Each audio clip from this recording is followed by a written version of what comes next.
പൗലോസ് ഗലാത്യക്കാർക്ക് എഴുതിയ ലേഖനം, അധ്യായം 1. അഭിവാദനം.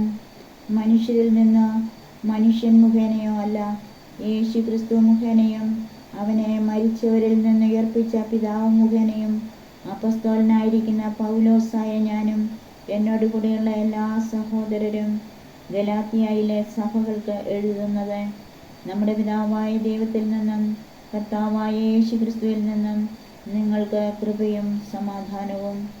തിന്മ നിറഞ്ഞ ഈ യുഗത്തിൽ നിന്നും നമ്മെ മോചിപ്പിക്കേണ്ടതിന് നമ്മുടെ പിതാവായ ദൈവത്തിൻ്റെ അഭീഷ്ടമനുസരിച്ച് നമ്മുടെ പാപങ്ങൾക്ക് വേണ്ടി അവൻ തന്നെ ബലിയർപ്പിച്ചു. ദൈവത്തിന് എന്നേക്കും മഹത്വമുണ്ടായിരിക്കട്ടെ. ആമേൻ. മറ്റൊരു സുവിശേഷമില്ല. ക്രിസ്തുവിൻ്റെ കൃപയിൽ നിങ്ങളെ വിളിച്ചവനെ നിങ്ങൾ ഇത്ര പെട്ടെന്ന് ഉപേക്ഷിക്കുകയും വ്യത്യസ്തമായൊരു സുവിശേഷത്തിലേക്ക് തിരിയുകയും ചെയ്യുന്നതിൽ എനിക്ക് ആശ്ചര്യം തോന്നുന്നു. വാസ്തവത്തിൽ മറ്റൊരു സുവിശേഷമില്ല. എന്നാൽ നിങ്ങളെ ഉപദ്രവിക്കാനും ക്രിസ്തുവിൻ്റെ സുവിശേഷത്തെ ദുഷിപ്പിക്കാനും ആഗ്രഹിക്കുന്ന കുറേ ആളുകളുണ്ട്. ഞങ്ങൾ നിങ്ങളോട് പ്രസംഗിച്ചതിൽ നിന്ന് വ്യത്യസ്തമായൊരു സുവിശേഷം ഞങ്ങൾ തന്നെയോ സ്വർഗത്തിൽ നിന്നൊരു ദൂതൻ തന്നെയോ നിങ്ങളോട് പ്രസംഗിച്ചാൽ അവൻ ശപിക്കപ്പെട്ടവനാകട്ടെ. ഞങ്ങൾ നേരത്തെ നിങ്ങളോട് പറഞ്ഞ പ്രകാരം തന്നെ ഇപ്പോഴും പറയുന്നു. നിങ്ങൾ സ്വീകരിച്ച സുവിശേഷമല്ലാതെ മറ്റൊന്ന് ആരെങ്കിലും നിങ്ങളോട് പ്രസംഗിച്ചാൽ അവൻ ശപിക്കപ്പെട്ടവനാകട്ടെ. ഞാനിപ്പോൾ മനുഷ്യരുടെ പ്രീതിയാണോ അന്വേഷിക്കുന്നത്, അതോ ദൈവത്തിൻ്റെതാണോ? അഥവാ മനുഷ്യരെ പ്രസാദിപ്പിക്കാൻ ഞാൻ യത്നിക്കുകയാണോ?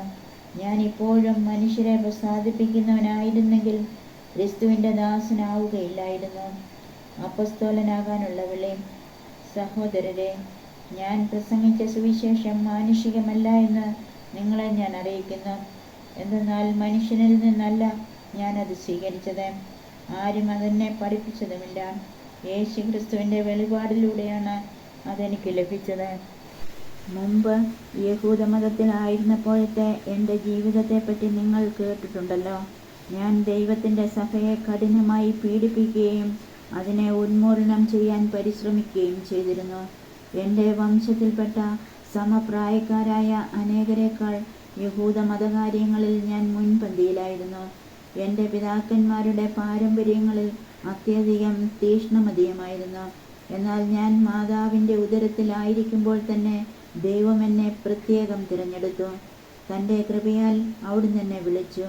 അത് അവിടുത്തെ പുത്രനെപ്പറ്റി വിജാതിയരുടെ ഇടയിൽ പ്രസംഗിക്കാൻ അവനെ എനിക്ക് വെളിപ്പെടുത്തി തരേണ്ടതിനായിരുന്നു. ഞാൻ ഒരു മനുഷ്യൻ്റെയും ഉപദേശം തേടാൻ നിന്നില്ല. എനിക്ക് മുമ്പേ അപ്പസ്തോലന്മാരായവരെ കാണാൻ ഞാൻ ജെറുസലേമിലേക്ക് പോയതുമില്ല. മറിച്ച് ഞാൻ അറേബ്യയിലേക്ക് പോവുകയും ദമാസ്കസിലേക്ക് തിരിച്ചു വരികയും ചെയ്തു. 3 വർഷത്തിന് ശേഷം കേപ്പായെ കാണാൻ ഞാൻ ജെറുസലേമിലേക്ക് പോയി. അവനോടൊത്ത് 15 ദിവസം താമസിക്കുകയും ചെയ്തു. കർത്താവിൻ്റെ സഹോദരനായ യാക്കോബിനെയല്ലാതെ അപ്പസ്തോലന്മാരിൽ മറ്റാരെയും ഞാൻ കണ്ടില്ല. ഞാൻ നിങ്ങൾക്ക് എഴുതുന്ന ഇക്കാര്യങ്ങൾ വ്യാജമല്ല എന്നതിന് ദൈവം സാക്ഷി. തുടർന്ന് ഞാൻ സിറിയ, കിലീക്കിയ എന്നീ പ്രദേശങ്ങളിലേക്ക് പോയി. യൂദയായിലുള്ള ക്രിസ്തുവിൻ്റെ സഭകൾ അപ്പോഴും എന്നെ നേരിട്ടറിഞ്ഞിരുന്നില്ല. ഒരിക്കൽ നമ്മെ പീഡിപ്പിച്ചിരുന്നവൻ താൻ ഉന്മൂലനം ചെയ്യാൻ ശ്രമിച്ച വിശ്വാസം ഇപ്പോൾ പ്രസംഗിക്കുന്നു എന്ന് മാത്രം അവർ കേട്ടിരുന്നു. എന്നെ പ്രതി അവർ ദൈവത്തെ മഹത്വപ്പെടുത്തി. അധ്യായം 2.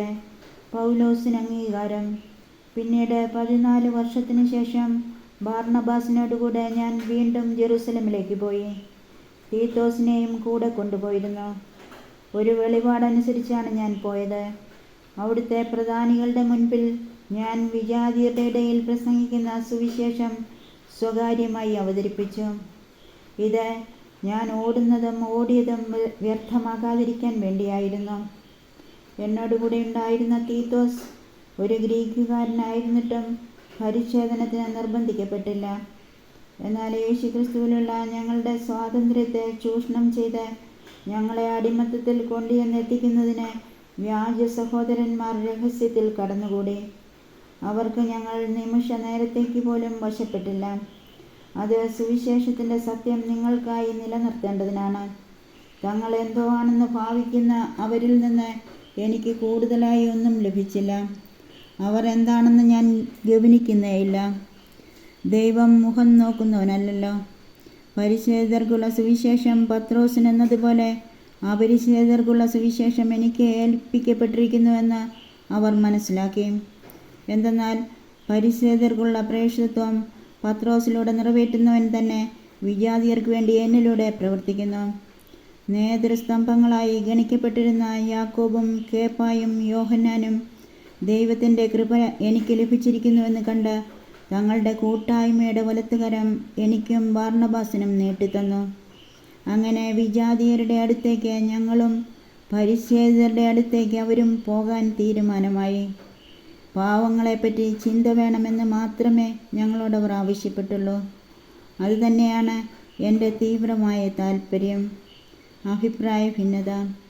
എന്നാൽ കേപ്പ അന്ത്യോക്യയിൽ വന്നപ്പോൾ അവനിൽ കുറ്റം കണ്ടതുകൊണ്ട് ഞാൻ അവനെ മുഖത്തു നോക്കി എതിർത്തു.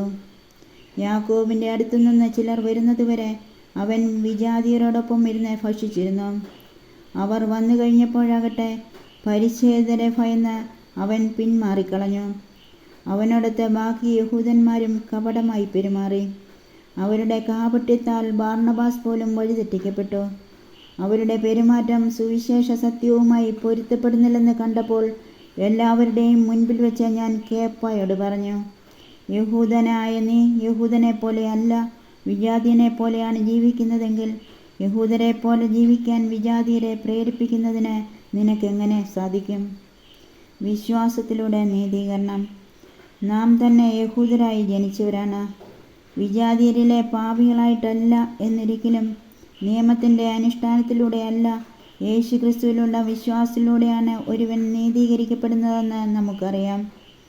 നിയമാനുഷ്ഠാനം വഴിയല്ല, ക്രിസ്തുവിലുള്ള വിശ്വാസം വഴി നീതീകരിക്കപ്പെടേണ്ടതിനാണ് നാം തന്നെയും യേശുക്രിസ്തുവിൽ വിശ്വസിച്ചത്.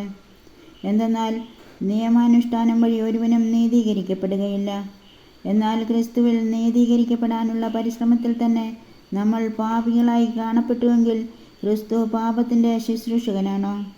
തീർച്ചയായുമല്ല.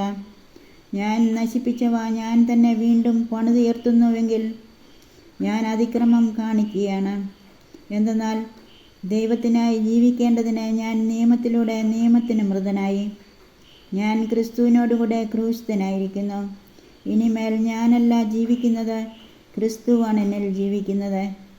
എൻ്റെ ഇപ്പോഴത്തെ ഐഹിക ജീവിതം എന്നെ സ്നേഹിക്കുകയും എനിക്ക് വേണ്ടി തന്നെ ബലിയർപ്പിക്കുകയും ചെയ്ത ദൈവപുത്രനിൽ വിശ്വസിച്ചുകൊണ്ടുള്ള ജീവിതമാണ്. ദൈവത്തിൻ്റെ കൃപ ഞാൻ നിരാകരിക്കുന്നില്ല. നിയമത്തിലൂടെയാണ് നീതി കൈവരുന്നതെങ്കിൽ ക്രിസ്തുവിൻ്റെ മരണത്തിന് നീതീകരണമൊന്നുമില്ല. അധ്യായം 3. നിയമമോ വിശ്വാസമോ? ഭോഷന്മാരായ ഗലാത്യക്കാരെ, യേശുക്രിസ്തു നിങ്ങളുടെ കൺമുൻപിൽ ക്രൂശിതനായി ചിത്രീകരിക്കപ്പെട്ടിരിക്കെ നിങ്ങളെ ആരാണ് ആഭിചാരം ചെയ്തത്?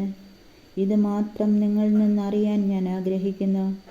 നിങ്ങൾ ആത്മാവിനെ സ്വീകരിച്ചത് നിയമത്തിൻ്റെ അനുഷ്ഠാനത്താലോ അതോ വിശ്വാസത്തിൻ്റെ അനുസരണം നിങ്ങളോട് പ്രഘോഷിക്കപ്പെട്ടത് വിശ്വസിച്ചതുകൊണ്ടോ? ആത്മാവിൽ ആരംഭിച്ചിട്ട് ഇപ്പോൾ ശരീരത്തിൽ അവസാനിപ്പിക്കുവാൻ മാത്രം ഭോഷന്മാരാണോ നിങ്ങൾ? നിങ്ങൾ സഹിച്ചവയത്രയും വ്യർത്ഥമായിരുന്നുവോ? തീർത്തും വ്യർത്ഥം.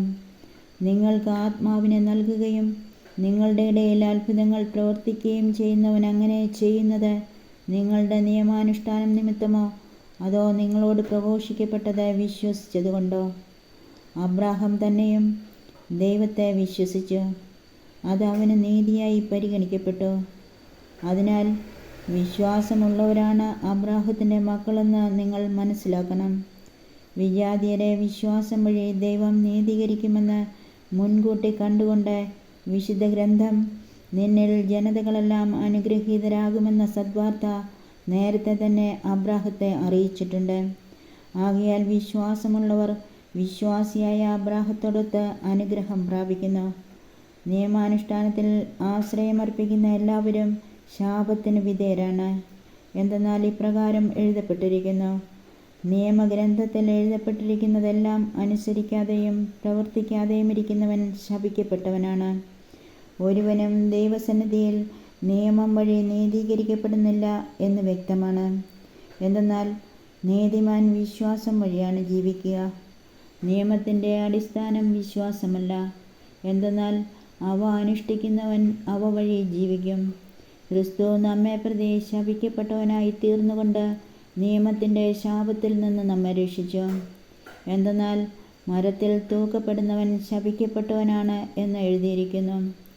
അബ്രാഹത്തിന് ലഭിച്ച അനുഗ്രഹം യേശു ക്രിസ്തു വഴി വിജാതിയരിലേക്കും വ്യാപിക്കേണ്ടതിനും ആത്മാവിൻ്റെ വാഗ്ദാനം വിശ്വാസം വഴി നമ്മൾ പ്രാപിക്കേണ്ടതിനുമാണ് ഇപ്രകാരം സംഭവിച്ചത്. നിയമവും വാഗ്ദാനവും. സഹോദരരെ, മനുഷ്യ സാധാരണമായ ഒരു ഉദാഹരണം പറഞ്ഞാൽ, ഒരുവൻ്റെ ഉടമ്പടി ഒരിക്കൽ സ്ഥിരീകരിച്ചതിന് ശേഷം ആരും അത് അസാധുവാക്കുകയോ അതിലെന്തെങ്കിലും കൂട്ടിച്ചേർക്കുകയോ ചെയ്യാറില്ല. വാഗ്ദാനങ്ങൾ ലഭിച്ചത് അബ്രാഹത്തിനും അവൻ്റെ സന്തതിക്കുമായിട്ടാണ്. പലരെ ഉദ്ദേശിച്ച് സന്തതികൾക്കെന്ന് അതിൽ പറഞ്ഞിട്ടില്ല. പ്രത്യുത ഒരുവനെ ഉദ്ദേശിച്ച് നിന്റെ സന്തതിക്ക് എന്നാണ് പറഞ്ഞിരിക്കുന്നത്. അത് ക്രിസ്തുവിനെ ഉദ്ദേശിച്ചാണ്. ഞാൻ പറയുന്നത് ഇതാണ്: 430 വർഷങ്ങൾക്ക് ശേഷം നിലവിൽ വന്ന നിയമം ദൈവം പണ്ടുതന്നെ സ്ഥിരീകരിച്ച ഉടമ്പടിയെ, വാഗ്ദാനത്തെ നീക്കിക്കളയത്തക്ക വിധം അസാധുവാക്കുകയില്ല. എന്തെന്നാൽ പാരമ്പര്യ അവകാശം നിയമത്തിൽ നിന്നാണ് ലഭിക്കുന്നതെങ്കിൽ അതൊരിക്കലും വാഗ്ദാനത്തിൽ നിന്നായിരിക്കുകയില്ല. എന്നാൽ ദൈവം അബ്രാഹത്തിനത് നൽകിയത് വാഗ്ദാനം വഴിയാണ്. പിന്നെന്തിനാണ് നിയമം? വാഗ്ദാനം സിദ്ധിച്ചവന് സന്തതി ലഭിക്കുന്നതുവരെ പാപങ്ങൾ നിമിത്തം നിയമം നൽകപ്പെട്ടു. ദൈവദൂതന്മാർ വഴി ഒരു മധ്യവർത്തിയിലൂടെ അത് വിളംബരം ചെയ്യപ്പെട്ടു. ഒന്നിൽ കൂടുതൽ പേരുണ്ടെങ്കിലേ മധ്യവർത്തി വേണ്ടൂ. എന്നാൽ ദൈവം ഏകനാണ്. നിയമത്തിൻ്റെ ഉദ്ദേശ്യം. അങ്ങനെയെങ്കിൽ നിയമം ദൈവത്തിൻ്റെ വാഗ്ദാനങ്ങൾക്ക് വിരുദ്ധമാണോ? ഒരിക്കലുമല്ല. എന്തെന്നാൽ ജീവദായകമായ ഒരു നിയമം നിലവിലുണ്ടായിരുന്നെങ്കിൽ നീതി തീർച്ചയായും ആ നിയമം വഴി ഉണ്ടാകുമായിരുന്നു.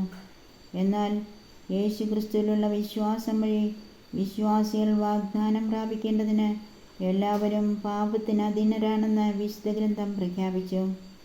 വിശ്വാസം ആവിർഭവിക്കുന്നതിന് മുൻപ് നമ്മൾ നിയമത്തിൻ്റെ കാവലിലായിരുന്നു. വിശ്വാസം വെളിപ്പെടുന്നതുവരെ നിയന്ത്രണാധീനരായി കഴിയുകയും ചെയ്തു. തന്നിമിത്തം നമ്മൾ വിശ്വാസത്താൽ നീതീകരിക്കപ്പെടേണ്ടതിന് ക്രിസ്തുവിൻ്റെ ആഗമനം വരെ നിയമം നമ്മുടെ പാലകനായിരുന്നു.